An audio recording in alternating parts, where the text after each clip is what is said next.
สวัสดีท่านผู้ชมสบายดีตอนบ่ายพี่น้องจ๋า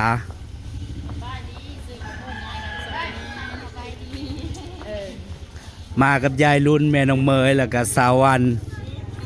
ยายรุ่นน่ะมาซื้อฝ่ายเมื่อตำหูกท่อผาเพิ่น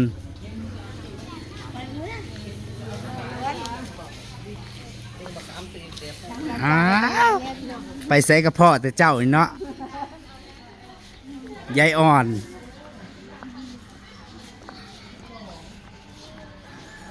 อันนี้คือร้านทองนะจ๊ะสิพาสวรรค์มาซื้อทองหรือมาขายทองสวรรค์เหรอ ขายสร้างบ้านใหม่กระต้าเขาบอกเอามายายรุ่นถือมาบอก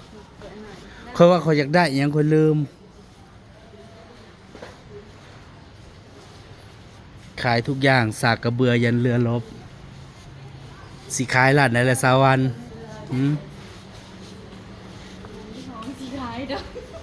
มีแต่สิขายนาส่วนนี้ก็ท่องกับบาทหนึ่งกับป่า70,000 กว่าแล้วตอนนั้น80,000อันยังก่อนว่าสิซื้อยังว่าเขาลืมล่ะไม่ใช่ยายรุ่นนะได้หรือยังยายรุ่นซื้อเมื่อหลายๆจังสิบได้เที่ยวมาซื้อเอาทุกสีไปโหลดอยู่นี่เขาเจ้าก็ขายผ้าพร้อมบ่ผ้านั่นนะฮังกะหูเด้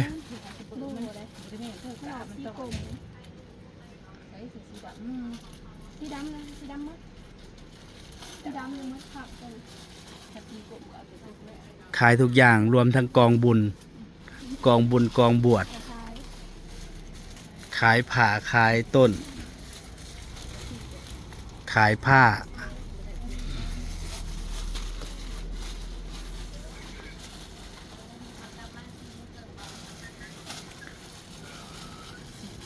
ตัวเพิ่นท่อนผ่าผายนะสิแล้ว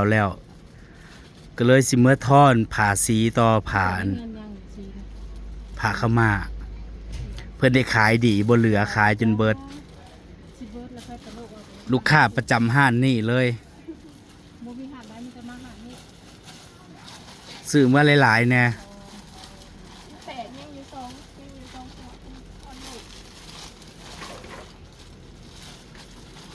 สีนี่คือเกลือมันยังไงเป็นเกลือแหละมีเยอะหลอกบางสีนี่ก็เอาสีหุ่งแทบเป็นโลให้มีสอง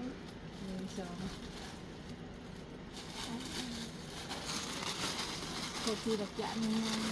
ไปเจอสักหัวแล้วนะตามสีเขียวนี่คือเมื่อสวยงามทำงานสี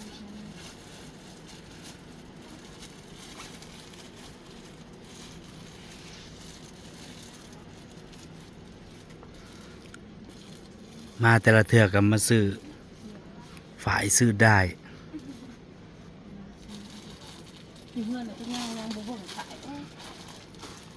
เอาเบิดทุกสีโลด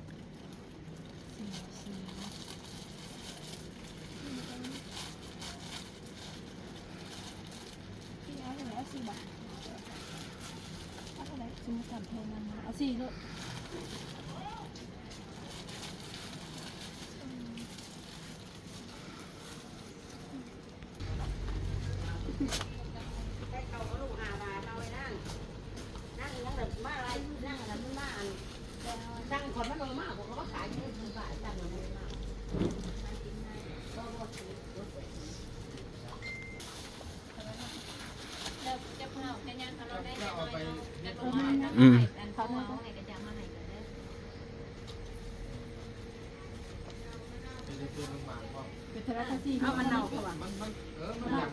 เราก็จักเลยมันอยู่ที่โกนมันเอากระดาษ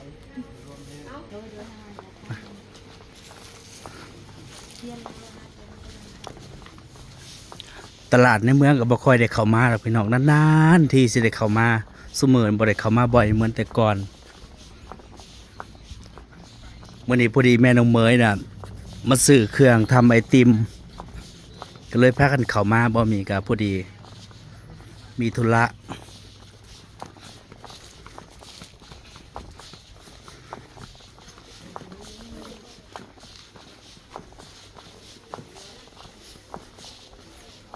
ตลาดในเมืองบ่มี สองหาอันนะก็ได้หาเราบ่มี หาฝ่ายอีกแล้ว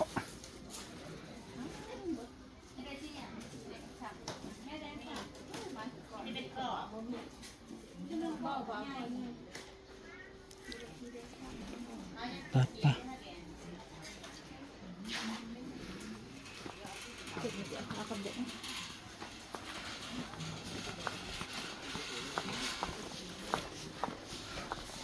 ส่วนใหญ่ก็มีแต่สินค้าไทย 90%ว่าจะเป็นของใส่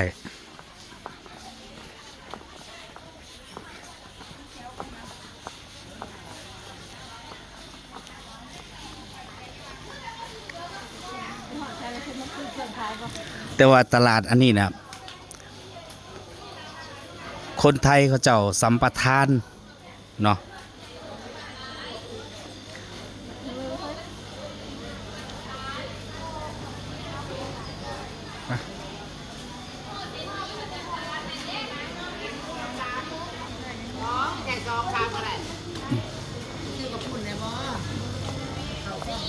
พัก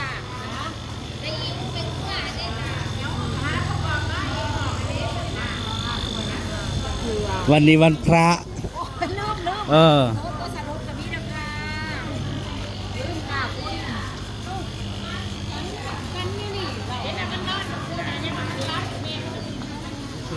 พักนะถูกอยู่ มาร้านประจำ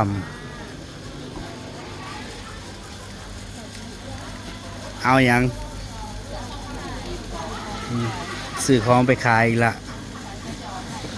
อาหารทะเล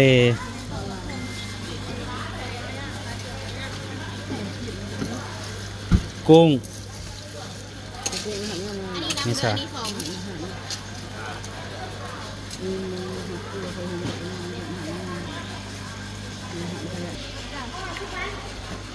เอานี่ วันนี้จะทำเมนูยำเนาะยำยังดีเอาหมูยอ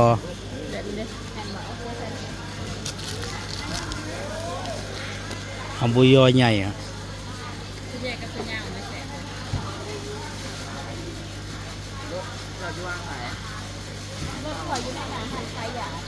เอาตัวใหญ่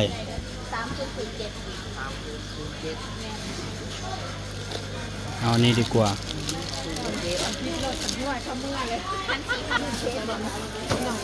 น่องไก่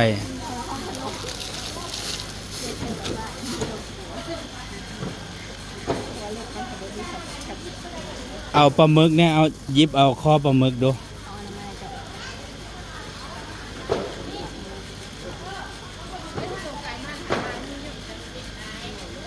เอาสิ้นหนึ่งอ่ะเอาสิ้นใหญ่ๆก็ได้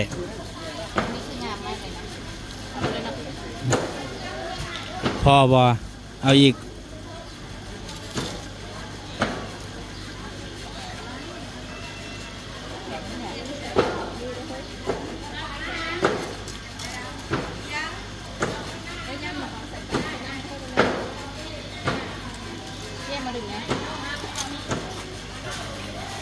แต่ว่าอยู่ตลาดกับเงินกีบเงินบาทเขาเจ้าก็เอาเบิดเนาะใช่แต่เบิดแต่ส่วนใหญ่เวลามาย่างตลาดมักสิแลกเงินกีบ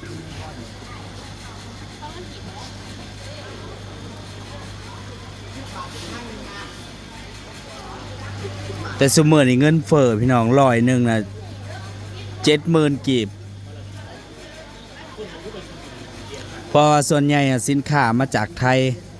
เขาเจ้าก็อิงตามเงินบาทเนาะเพราะเขาเจ้าจ่ายเป็นเงินบาทก็ไล่ตามเรทเนี่ยคือพวกไก่พวกเป็ดจังสีของ CP ของเนี่ยมีแต่ของไทยเบิดเนาะนี่พวกใส่กรอกพวกอย่างของไทยหมดสินค้ามาจากไทย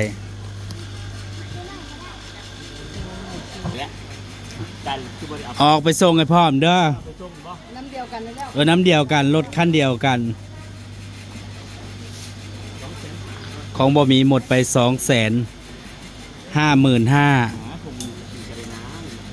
นี่กุ้งสดสดๆโลเท่าไหร่นี่170,000 เงินบาทเท่าไหร่260 บาทเนาะโลละ260 บาทเอาไหมเอาจาก2 โลนี่อายิบให้โลด2 โลบ่เลือก เขาบอกเราไปซื้อกุ้งอยู่ข้ามหมดเขาเรียกมึงไม่ได้ไปเป็นกุ้งปีกที่ว่าขับจาก เดี๋ยวจากมือสิไปอยู่ กุ้งปีกเขาเรียกเลย กุ้งก็เจ้าก็งามเลยพี่น้อง260 บาท170,000 กีบกุ้งตัวใหญ่อยู่เอา2 โลนะจ๊ะซื้อคนละห้านบ่มีซื้อห้านนั่นสวรรค์ซื้อห้านนี่อันนี้ก็โอเค กุ้งเขาเจ้าสดอยู่เนาะอันนี้กุ้งมาใหม่ใส่กระแดะใส่เลยนะเผื่อจะได้เมื่อน้ำหอม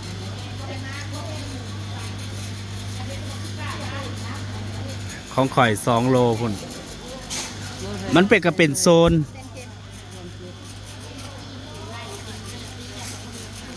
นี้จะเป็นโซนอาหารทะเล340,000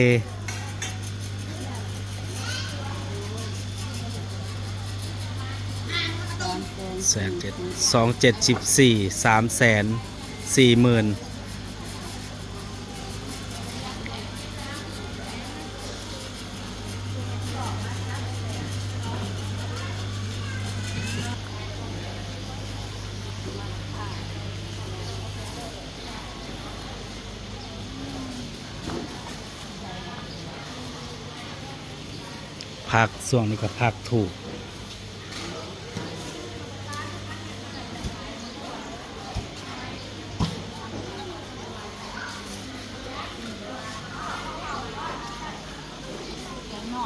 มักทั่วมักเขือ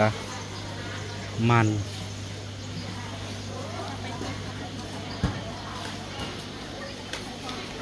จะว่าพักบ่ได้แพงเลยพี่น้องนี่10,000 กีบประมาณ15 บาทมะเขือลูกใหญ่ๆมักแตงนี่บ้างนะ ใช่เนี่ยเฮ้ยเดี๋ยวจุ่มลายถุงละ15 บาทเอา2 ถุงเอาพริก2 ถุงจ่ายไปนะก็5,000 ก้าก็ไปเห็ดหมัดนะด้วยย้ายแล้วก็สั่นเนี่ยเรานะโซนนี้เป็นปลาซื้อนะปลากระต่ายเลยปลาดุกนาปลาคอเขียดอีโมก็มีแต่ตัวใหญ่น้อยจะกระค่ำเขียนปลาข่อยนอนเมื่อใดมีสีปลาไข่มดแดงโอ้ย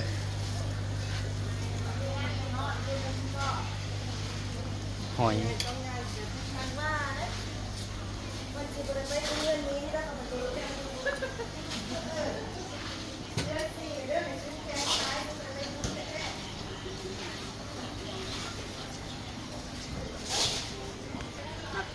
บ่ฮ้อยแมงคู่ปลาอีปูนา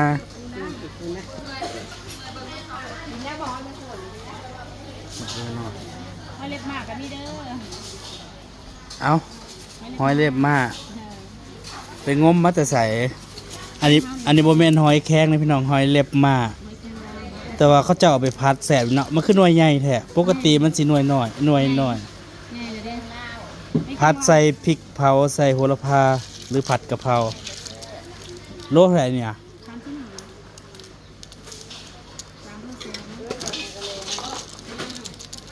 หน่วยใหญ่คักเต็มพุ่งเลยลองเบิ่งดูเอาจากโลอ่ะ3 โลแล้วเนาะ3 โลบ่โอเคเดี๋ยวมันแซ่บอยู่ได้พี่น้องหอยเล็บมากมันอยู่ตามแม่น้ำโขงแล้วก็มีอันนี้มันอยู่เป็นหอยเส้น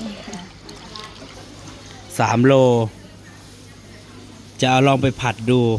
ข้าวเจ้ามันแซ่บเลย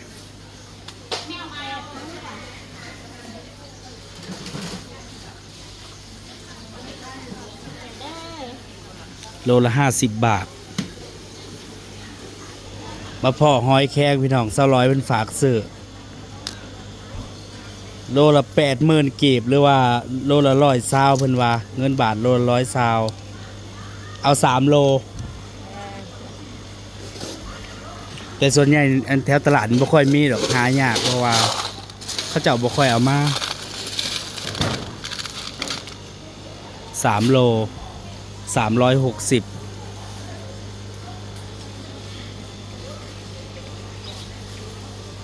หอยแครง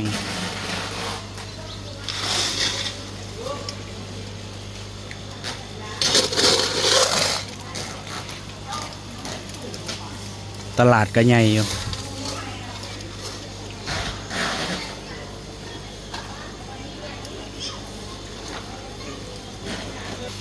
สรุปเอาเพิ่มอีก1โลเป็น4โล480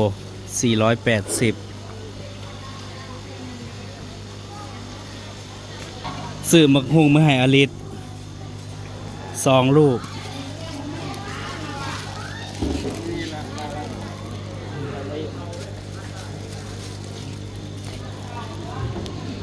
เพราะเอฟละคล้ายของโมเมนต์ยังนอน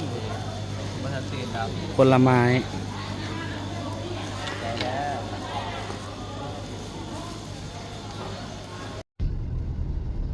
ออกมาจากตลาดแล้วพี่น้องยังไม่ได้พอเด้ของยังไม่ได้เต็มรถยังสิไปแวะร้านขายทรงอยู่2-3ร้านนานๆทีจะได้เข้ามาส่วนใหญ่ก็มีแต่แม่น้องเมยแหละเข้ามาบ่อยเพอมาซื้อของทำไอติมช่วงนี้ไอติมได้ขายดีก็เลยเฮ็ดเบิดมือซื้อไปเทื่อละกระสอบน้ำตาลเทื่อละกระสอบพุ่นเด้พวกนมพวกหยังก็ซื้อเป็นแบบเป็นลังๆเป็นแก๊ปนั่นแหละพี่น้องจ๋ามาเนี่ยสิขอเก็บภาพบรรยากาศในเพียงเท่านี้เมื่อแล้วสบายดีจนสิบ่าย2 โมงแล้วแดดฮ้อน